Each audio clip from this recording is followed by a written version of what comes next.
Most criminal investigations leave behind a trail. Phone calls, messages, witnesses, security cameras, small details that, when placed together, begin to tell a story. But every now and then, investigators encounter something different. Instead of finding more evidence as time goes on, they discover that pieces of the story are disappearing. Accounts vanish. Messages can no longer be recovered. Friends who once posted publicly suddenly go silent. And then, during a court hearing, a judge says something that makes everyone in the courtroom stop listening to the lawyers and start wondering what the judge already knows. That is exactly why the Nolan Wells case continues to draw so much attention. What first appeared to be another tragic criminal investigation has slowly become a case filled with missing digital evidence, unanswered questions, and decisions that continue to spark debate. Some of those questions may eventually receive clear answers. Others may never be fully resolved. But as more court documents become public and more testimony is heard, people following the case keep returning to the same mystery. What happened to the evidence that once existed online? To understand why that question matters, it helps to begin long before anyone started discussing deleted Snapchat messages or disappearing social media accounts. Nolan Wells was known by friends and family as someone who stayed connected through his phone.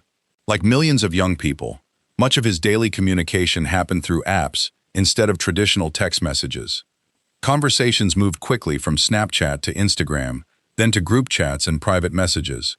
Photos were shared, plans were made, friendships developed almost entirely online. That was perfectly ordinary. In fact, investigators today often describe social media as one of the most valuable sources of evidence because it captures ordinary life as it happens. A picture uploaded in the afternoon, a location shared in the evening, a message sent late at night. Each action creates a digital timeline. When something serious happens, detectives frequently begin by trying to reconstruct that timeline. In this case, according to investigators, that process proved much more difficult than expected. Some accounts that had once been active were reportedly deleted. Others became inaccessible. Certain conversations appeared to have disappeared altogether. At first, none of that necessarily suggested wrongdoing. Social media accounts are deleted every day. Teenagers and young adults often create new profiles, remove old ones, or change usernames without thinking twice. But as investigators continued reviewing electronic records, those missing accounts became harder to ignore. Witnesses reportedly described conversations that could no longer be found. Friends remembered photos that no longer existed. Some said they had exchanged messages shortly before key events unfolded. Yet investigators were unable to recover every conversation exactly as those witnesses remembered them. That raised difficult questions. Were those missing messages simply the result of Snapchat's automatic deletion system? Had users intentionally erased conversations? Or were investigators dealing with something more complicated, involving multiple devices and changing accounts? Details remain unclear. What is known is that digital evidence quickly became one of the most closely examined parts of the investigation. Technology has transformed criminal investigations over the last 20 years. There was a time when detectives relied mainly on fingerprints, handwritten notes, and eyewitness testimony. Today, phones often reveal where someone traveled, who they contacted, when they stopped responding, and even how long they remained active on certain applications. But technology creates new problems as well. Many platforms are designed to erase conversations automatically. Some messages disappear after being opened. Others are deleted after 24 hours unless someone intentionally saves them. That means investigators are often racing against time. If they cannot preserve information quickly enough, evidence may simply disappear. According to public reporting surrounding the Wells investigation, that concern surfaced repeatedly as detectives attempted to reconstruct communications involving several individuals connected to the case. Some records were reportedly preserved. Others were not. Exactly why remains the subject of continuing discussion. That would have been the end of it if every witness had remembered events the same way. But another detail stood out. As investigators interviewed people connected to Nolan Wells, they reportedly found differences in how certain conversations were described. One witness remembered messages arriving late at night. Another believed those exchanges happened much earlier. Someone else recalled seeing photographs that others said they had never seen. Memory is imperfect. Investigators know that. People often remember stressful events differently. especially when weeks or months have passed. That is why detectives usually compare witness accounts with phone records whenever possible. Sometimes the technology confirms what someone remembers. Sometimes it tells a different story. Sometimes there is simply nothing left to compare because the records no longer exist. For investigators, that can be deeply frustrating. Imagine trying to complete a 1,000-piece puzzle after someone has removed 50 random pieces. The picture may still become recognizable, but certain sections remain blank. That appears to be one of the challenges faced throughout this investigation. Meanwhile, public attention continued growing. Local reporting expanded into regional coverage. Online communities began examining every available court filing. People compared timelines. They analyzed public statements. They searched archived screenshots. Some believed they had uncovered significant clues. Others urged caution, reminding everyone that online speculation is not evidence. Law enforcement, for its part, continued focusing on verified facts rather than internet theories. That distinction matters. Investigators are expected to prove facts inside a courtroom, not on social media. Still, the internet had already become part of the story. Posts disappeared. Comments were removed. Accounts that people had followed for months reportedly became inactive. Whether those actions were connected to the investigation or simply personal decisions remains uncertain. Yet every disappearance generated another round of speculation. Then something unexpected happened. Attention shifted away from social media for a moment and into the courtroom itself. Court hearings often receive less public attention than dramatic arrests or press conferences. Many consist of procedural discussions that are important legally but rarely make headlines. This hearing was different. During one proceeding, according to courtroom reporting, a judge addressed issues surrounding evidence preservation and the importance of truthful disclosures. Judges choose their words carefully.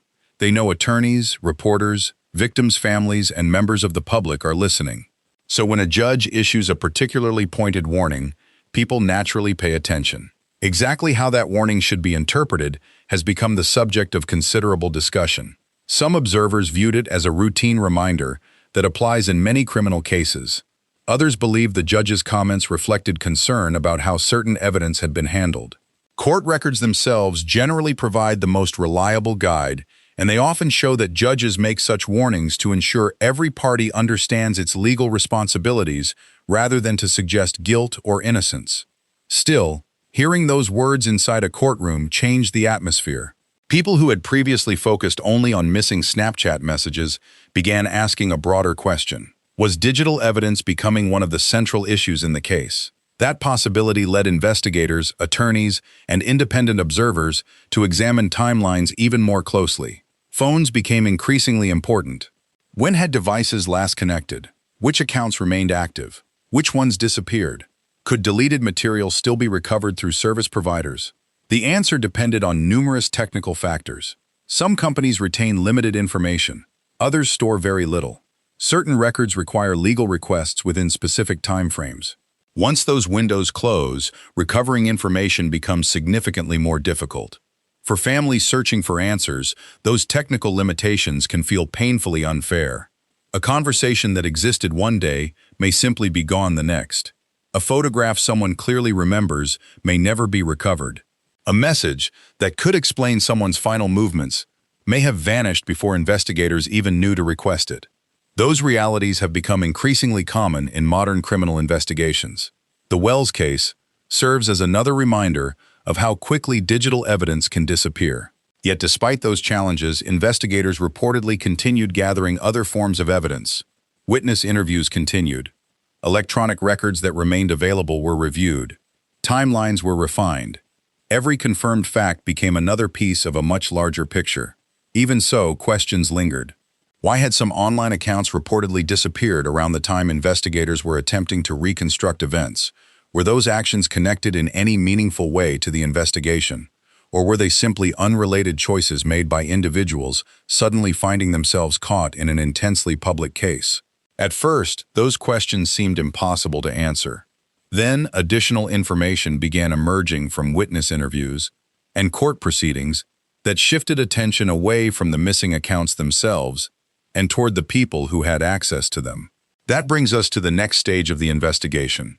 where conflicting recollections, digital footprints, and newly examined relationships began creating an even more complicated picture than anyone expected. By the time investigators had completed their first round of interviews, they were no longer looking at a single timeline. Instead, they had several. One came from witness statements. Another came from phone records that were still available. A third emerged from surveillance footage collected from nearby locations. Each timeline overlapped in some places and drifted apart in others. That is not unusual during a criminal investigation. People remember events differently, especially after a traumatic experience. What detectives look for are the moments where multiple sources agree. Those points become anchors. Everything else is measured against them. In Nolan Wells' case, according to publicly reported court proceedings and investigative accounts, those anchors helped establish portions of the sequence of events. But there were still significant gaps, particularly when conversations moved on to applications where messages were designed to disappear. Investigators reportedly spent considerable time trying to determine who had been communicating with whom during the hours leading up to the critical events. Some contacts were straightforward, others were not. A person might have spoken with several friends in a short period, switched between different messaging apps, and then stopped responding altogether. For detectives, every minute matters. They often build timelines almost minute by minute, comparing digital records against witness recollections. If someone says they received a message at 8:45 p.m., investigators want to know whether phone records support that memory.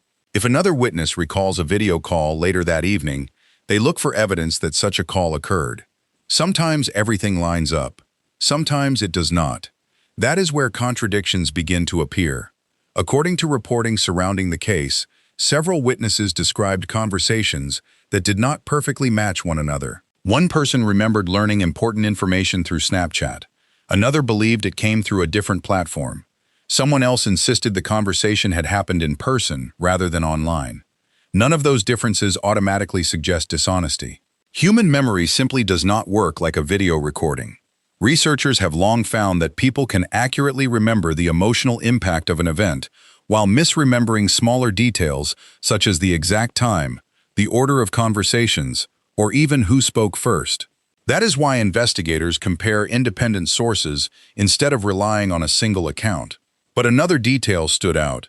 As the investigation continued, attention reportedly shifted toward individuals who had been close to Nolan Wells in the days before everything changed. Detectives sought to understand friendships, recent disagreements, changing relationships, and patterns of communication. Those interviews painted a picture that was more complicated than many people had initially assumed. Some friendships appeared stable. Others had reportedly become strained. A few people who had communicated frequently in previous weeks suddenly showed little or no activity that investigators could verify after key events unfolded. Again, there are many innocent reasons why someone's online activity might change. People step away from social media every day. Some make their accounts private after receiving unwanted attention. Others delete profiles altogether once their names begin appearing in news reports. Those actions by themselves prove nothing. Still, investigators reportedly considered the timing important enough to examine carefully. That would have been the end of it. But another unexpected issue surfaced.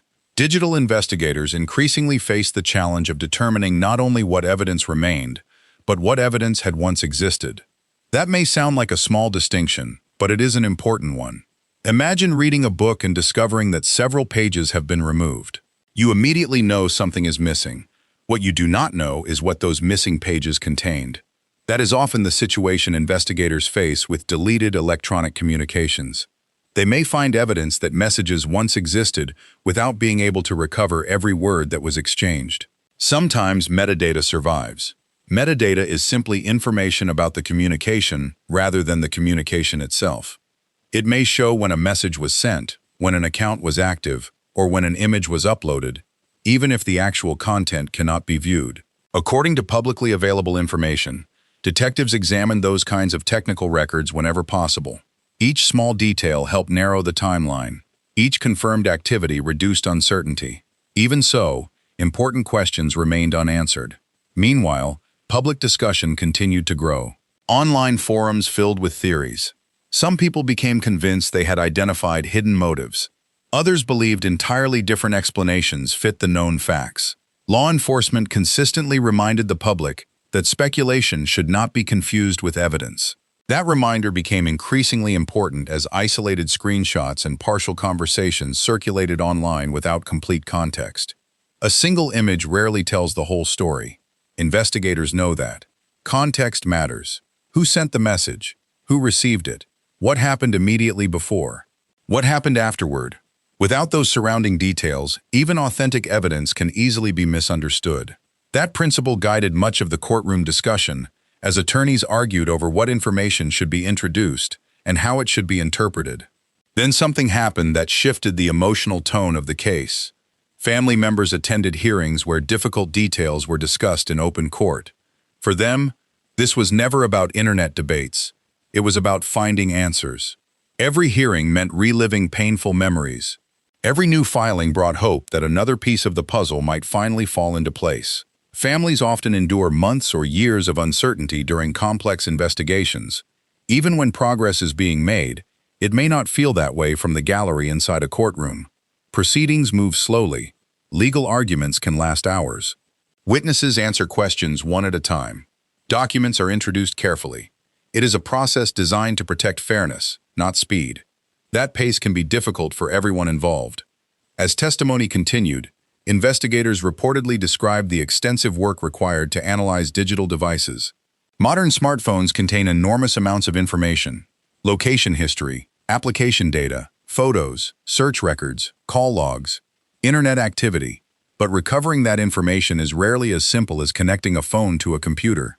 Devices may be locked, files may be encrypted.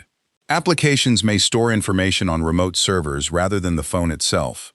Some records disappear automatically after a short period. Others require legal requests that must be submitted within strict deadlines. These technical realities have changed criminal investigations dramatically over the past decade. Jurors today often hear expert testimony explaining how electronic evidence is collected, preserved, and verified. The process must be meticulous. If investigators cannot demonstrate that evidence was handled properly, its value may be challenged in court. That brings us back to the judge's warning. Although observers have interpreted those remarks in different ways, courtroom reporting suggests they reinforce the importance of preserving evidence and complying with legal obligations throughout the proceedings. Such reminders are a normal part of ensuring the integrity of a criminal case. Even so, many people following the Wells investigation viewed the comments as especially significant because digital evidence had already become such a central issue. As hearings continued, another pattern reportedly attracted attention. Investigators were not relying on one single source of information. Instead, they compared multiple independent pieces of evidence. Phone records were checked against surveillance footage. Witness accounts were compared with electronic activity. Travel times were measured against location data when available. This method helps investigators identify consistencies while also revealing areas that deserve closer examination. Sometimes two independent sources tell exactly the same story. Those moments strengthen confidence in the timeline. Other times, one source raises entirely new questions. Those are often the moments that keep investigators working late into the night. In the Wells investigation, several of those questions remained unresolved as additional hearings approached. What exactly had been contained in conversations that were no longer recoverable? Why did certain accounts reportedly disappear while others remained active? Could missing communications ultimately change investigators' understanding of what happened?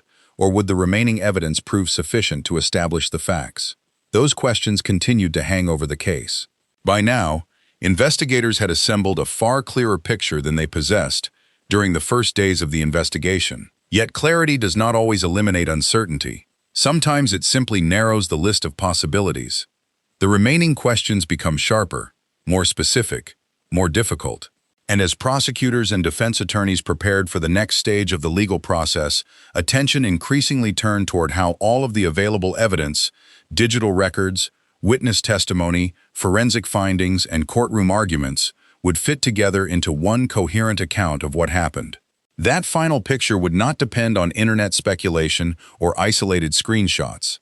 It would depend on the evidence that could be tested, challenged, and presented under oath. Whether that evidence would answer every lingering question remained uncertain. But the next phase of the case promised to reveal why investigators believed the surviving evidence still carried enormous weight, even after so much digital information had reportedly disappeared.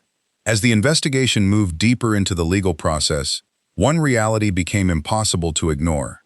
The public had become focused on what could no longer be found. Investigators, however, remained focused on what they could prove. That difference matters. Cases are not decided by rumors, online theories, or assumptions about missing evidence. They are built on testimony, documents, forensic analysis, and evidence that can withstand careful examination inside a courtroom. By this stage, detectives had spent months reviewing digital records, interviewing witnesses, and comparing every available source of information.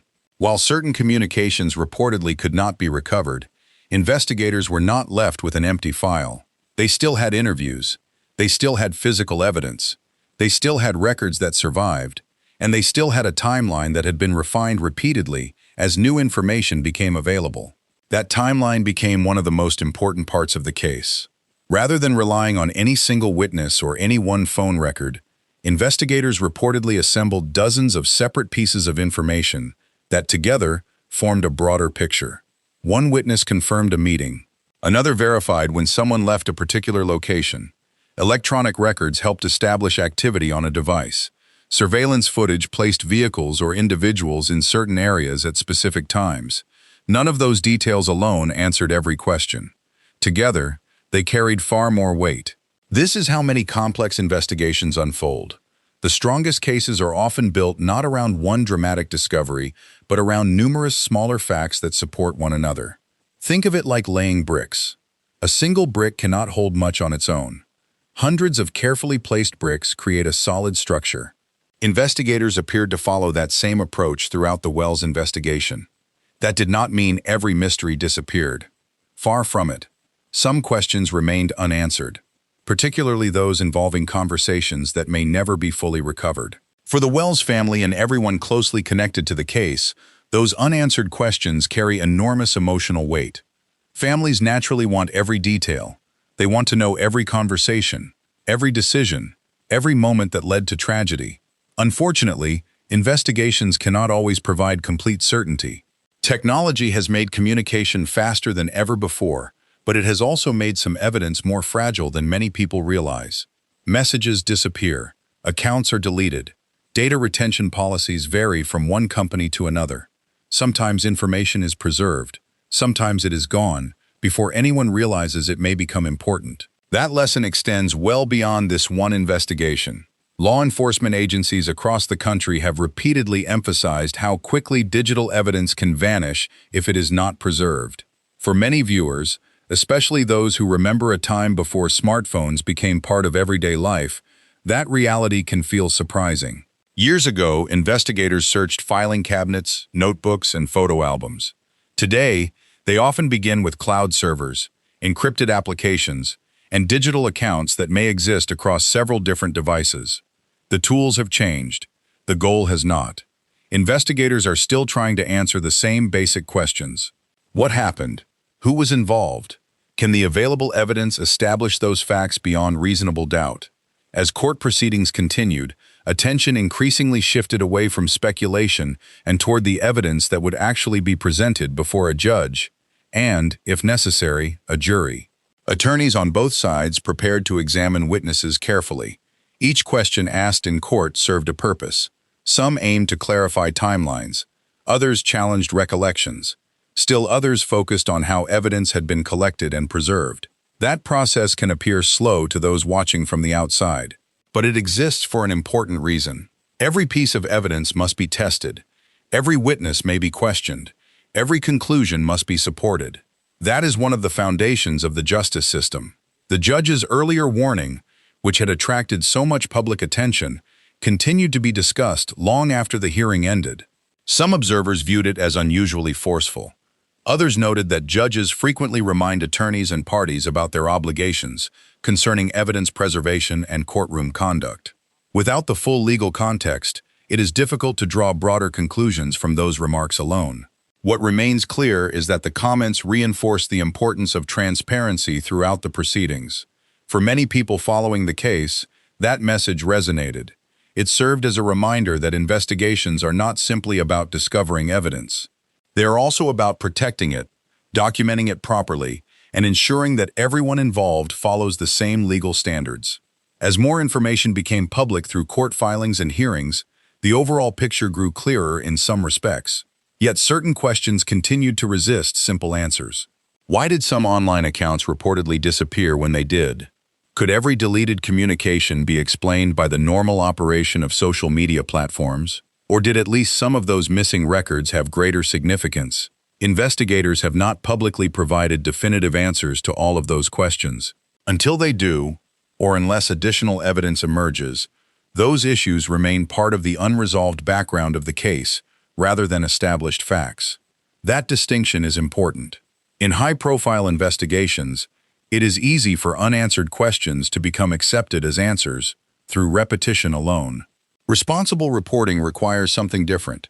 It requires acknowledging what is known, separating it from what is uncertain, and resisting the temptation to fill every gap with speculation. The Nolan Wells investigation illustrates just how difficult that can be in the digital age. Information spreads instantly. Theories travel even faster. A single screenshot can reach thousands of people within minutes, even if no one knows its full context. Meanwhile, investigators may spend weeks verifying one detail before discussing it publicly. That difference in speed often creates frustration. The public wants immediate answers. The justice system moves deliberately. Neither pace is likely to change. Looking back, several themes emerge from everything that has become publicly known. The first is the growing importance of digital evidence. Modern investigations increasingly depend on electronic records that can either clarify events or disappear before they are ever collected. The second is the value of corroboration. Rather than relying on one source, investigators compare many different forms of evidence until a clearer picture begins to emerge. The third is patience. Complex cases rarely unfold in a straight line. They involve setbacks, revisions, new discoveries, and moments when investigators must acknowledge that some questions cannot yet be answered. Whether future proceedings reveal additional information remains to be seen. Court cases often produce new testimony, additional documents, and fresh evidence that was unavailable during the early stages of an investigation. For that reason, it is important to follow official developments as they occur, rather than relying solely on older reports or online discussions. For the Wells family, however, this story has never been about headlines. It has been about seeking the truth. Every hearing, every filing, every new piece of evidence represents another step toward understanding what happened. No court proceeding can erase the loss they have experienced. But the legal process exists to examine the evidence carefully and fairly. That remains its purpose. As we continue following this case, we'll keep separating verified developments from speculation, focusing on documented facts while acknowledging where uncertainty remains. If new court filings, testimony, or official investigative updates provide additional clarity, those developments will help complete a story that is still unfolding. Until then, the Nolan Wells case stands as a powerful reminder that in today's world, some of the most important evidence exists only briefly, and once it disappears, investigators are often left to reconstruct the truth from the pieces that remain. If you've been following this case, what question do you believe investigators still need to answer most clearly? Share your thoughts respectfully in the comments, keeping in mind that everyone connected to this case is affected by the discussion. If you found this careful, fact-based breakdown helpful and would like to stay informed as verified developments emerge, consider subscribing so you don't miss future updates.